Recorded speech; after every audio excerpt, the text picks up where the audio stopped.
नमस्कार. GK news मराठीमध्ये आपलं सर्वांचं स्वागत.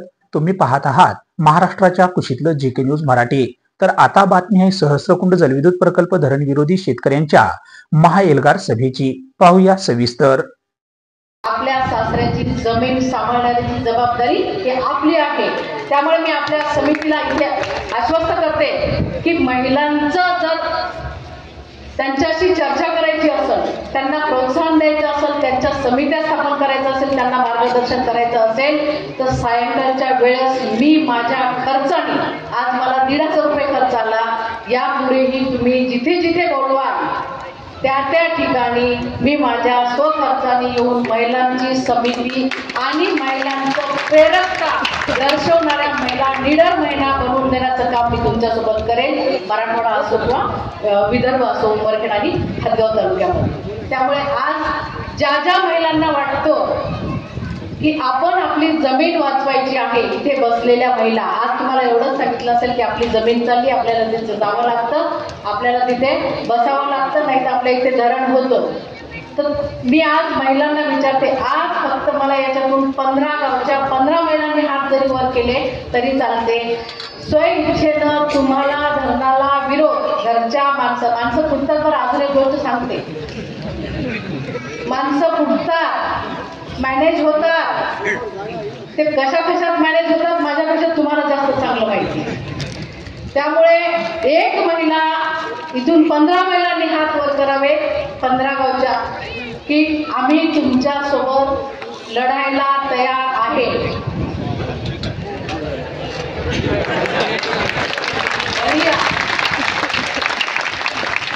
मी म्हणेल जय जिजाऊ, तुम्ही म्हणायचं जय शिवराय. जय जिजाऊ, जय जिजाऊ. अहिल्याबाई होळकरांचा, झाशी राणी लक्ष्मीबाईंचा. धन्यवाद. मला हे माहिती होतं इथे बसलेली प्रत्येक महिलाही हात वर करणार. आजपासून तुमचं आणि माझं, माया लेकीचं आणि बहिणीचं नातं मी तुमच्या गावात येणार, केव्हाही बोलवा. माझा नंबरही मी समितीकडे देते.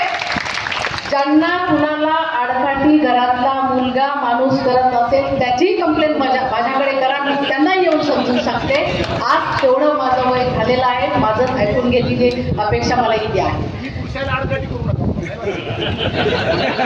नाही, पुरुषांना मला माहिती आहे दादा की जमिनीच्या बाबतीमध्ये, आणि जी महिला पुरुषाला आडकाठी करत असेल ती माझ्यासाठी पांढरपेशी असेल. त्यामुळे इथे बसलेल्या भोळा बाबड्या माझ्या आया बहिणी ह्या पांढरपेशा नाहीत. त्यांना कुठलंही काहीही आमिष नाही आहे. त्यांना तुम्ही जबरदस्ती एखादं तिकीट दिलं तरी काम तुम्हीच पाहता, हेही त्यांना माहिती आहे, मलाही माहिती. त्यामुळे त्या तशा नाही आहेत. फक्त त्यांना माझ्यासारखी किंवा ज्या सम्राज्ञी होऊन गेल्या त्यांचंच रक्त तुमच्यामध्ये आहे, त्याच्यासारखी चिंगारी तुम्हाला नक्कीच बनवू आणि आपण करूयात. मग वय झालेला असेल, हाडं मोडत असतील तरी काही हरकत नाही, शेवटी आपले हाडं मातीत जाणारच आहे. दुसरी एक गोष्ट, हे महिलांच्या बाबतीत झालं, त्यांचं आलंय, माझा नंबर दिल्यानंतर तुम्ही मला फोन करा, हे झालं. पण मला एक हे म्हणायचं आहे की इथे आमचे जे धरण विरोधी संघर्ष समिती आली, इथे आलेले आहेत दादा आणि काका, यांना तर खरंच सलाम करा, खरोखरच सलाम करा. म्हणजे अक्षरशः त्या काळातले व्हिडिओ जर पाहिले ना तर मला थोडीशी बंधनं नोकरीची असल्यामुळे आणि माझ्यावर जबाबदारी असल्यामुळे मी नाही करू शकली, त्यांच्यासोबत नाही जाऊ शकली. पण खरंच इन्स्पायरिंग आहे. मी तर आत्ताही दादाला म्हणले, दादा मला तो व्हिडिओ पाठवा, तो व्हिडिओ तुम्ही पहा, लाजवाब. कशाला सिंगम पाहावं लागते, आपलेच आहेत सगळे. त्यामुळे ह्या गोष्टी आहेत. मी थोडंसं याचे सांगते, शक्तीपीठचं सांगते. हे पहा, आमच्या ते इकडे गावाच्या गावावर फुटले, तुमचे गावं फुटू देऊ नका, मॅनेज होऊ देऊ नका. शक्तीपीठला शासनानं गृहीत धरलं होतं. मी तर म्हणत असते, माफ करा मला राजकारणी लोकांनी, माझ्या तोंडात जराशा शिवाय आहेत पण आतापर्यंत आल्या नाही, येतील पुढे. तर मी प्राध्यापक आहे, देऊही नाही शिवाय, संवैधानिक भाषेतच बोललं पाहिजे.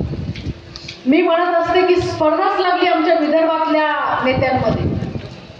तो समृद्धी केला आमच्या गडकरी साहेबांनी भला मोठा, आणि फडणवीस साहेब निघाले आमचं शक्तीपीठ करायला. कोणती शक्ती देणार देऊ. राजा हो, सगळंच्या सगळं पाणी याच्या रोडमध्ये जमिनी चालली आणि ज्या लोकांच्या जमिनी गेल्या नाहीत, आजूबाजूच्या गावांनी सावध राहा आणि त्याच्या खाली येणाऱ्या गावांनी सावध राहा. यांना कळत नाही का चांगले इंजिनियर नेमावे. तो पंजाब दत्त राजा चांगला सांगतो, त्याचीच यांनी त्याच्यावर नेमणूक करावी मला वाटते आपल्या पर्यावरण मंत्रालयात. इंजिनियरला का कळत नाही की इतकं क्युसेक पाणी पर्जन्यमान विभागाने सांगू नये की इतकं पाणी पडणार आहे. त्यांचे अंदाज खोटे ठरावे. इथल्या पाटबंधाऱ्याला कळावं नाही की इतकं पाणी सोडायचं आहे, आपली कॅपॅसिटी किती आहे. ह्या सगळ्या गोष्टींचा फटका आपल्याला बसलेला आहे. फक्त दादांनी जसं सांगितलं की 65 पासनं हे धरणाचं चाललेलं आहे. मग मी थोडं सर्च केलं की कोणते कोणते राजकारणी शासन. हे पहा, एका शासनाला दोष द्यायचा नाही, सगळ्यांनीच वर उभं केलेलं आहे. आता यांनी तसंच केलं, तेव्हा त्यांनाही आपण उरावर घेतलं होतं, आता यांनाही घेतलं. एकजुटीनं आपण त्याला विरोध केला तर होईल.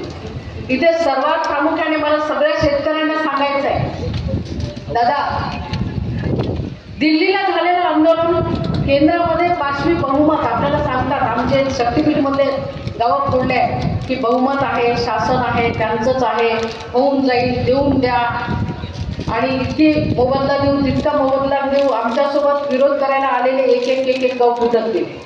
पण आम्ही आमच्यासमोर आदर्श आहे दिल्लीच्या शेतकरी आंदोलनाचं. बहुमत आहे, शासनामध्ये बहुमत होतं, एक हाती सत्ता आहे. तुम्ही पाहत आहात महाराष्ट्राच्या कुशीतलं GK न्यूज मराठी. सात जनतेची, भूमी महाराष्ट्राची.